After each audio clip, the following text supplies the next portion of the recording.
repair aid, restoration. Let me tell you something. It starts with there's no black people in America right now who were ever slaves. No, not a single one. Right. There are no white people in America at this point who were ever slave owners. Correct. Okay. But is there not residual effects of that? The overwhelming majority. Are there no residual effects of that? Not for the average person on the Is inside. there no Not for the average person for the either How side. do black people get into the ghettos you talked about? You have to escape Did the government yourself. not redline black people, put red lines on the map? Google it if you don't know, King. The government put black people into ghettos through redlining. Massive concerns growing in this country over racial divides, particularly after the murders of police officers in the last 2 weeks. To Dr. Alveda King on racial tensions that continue to flare up. Dr. King, thanks for joining us. I'm not sure how much of the interview you saw with me and activist Jay Morrison.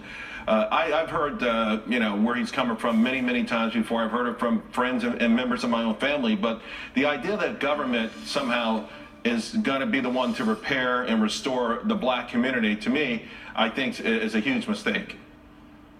Well, Charles, I appreciate the opportunity to speak into the dialogue. I understand Jay's frustration, and I did follow that interview. However, the government is not necessarily the enemy, the system is. And so because the system is the problem and it is systemic, we the people are going to have to rise up and demand that system be repaired and corrected. Now, how do we do that? First, we look at the truth that my uncle Martin Luther King Jr. taught, my dad, his brother, Reverend A.D. King. I understand it. Acts 17:26, we are not separate races. We are one human race. However, our country really was built on forced labor, free labor, slavery, indentured servitude, and all of that. So there were various codes and issues put into place to keep that system going.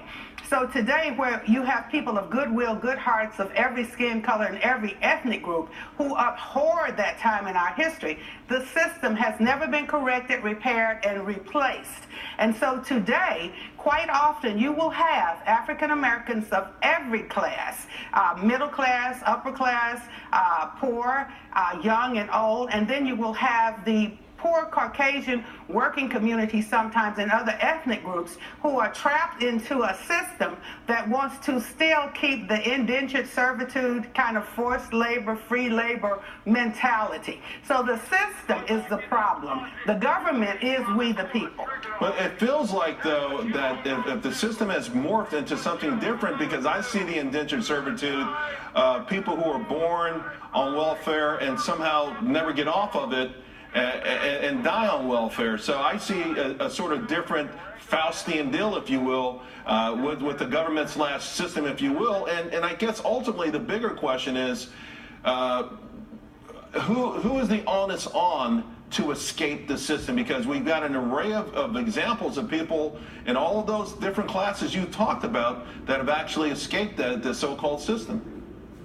The onus is now on Americans of good heart, goodwill, people like me who pray. I'm not really bragging about it, but I admit that I pray. And that goes across every ethnic group and every skin color. We need to pray and elect people of good heart who are very intelligent, free thinking, who understand that we are one blood. And then we begin to treat each other not as if we were separate colors, classes, and races. Of course, we have ethnic groups that have very strong distinctions. I'm African American. In my family, we're part African, part Irish, part Native American, and I love every aspect, every cell in my body, every bone.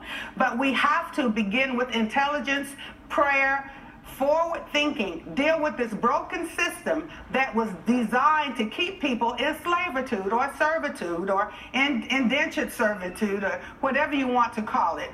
Another name for it actually is white privilege. So to say, let's get out of our history, let's leave that in the past, we now have to fix this broken system. However, I believe that we the people can be the government. And I believe that we can come together through prayer and reasoned thinking and fix this broken system. Well, I tell you what, I pray with you as well. And we've got some breaking news, because I'd love to continue this. I think we also, as Americans, have the privilege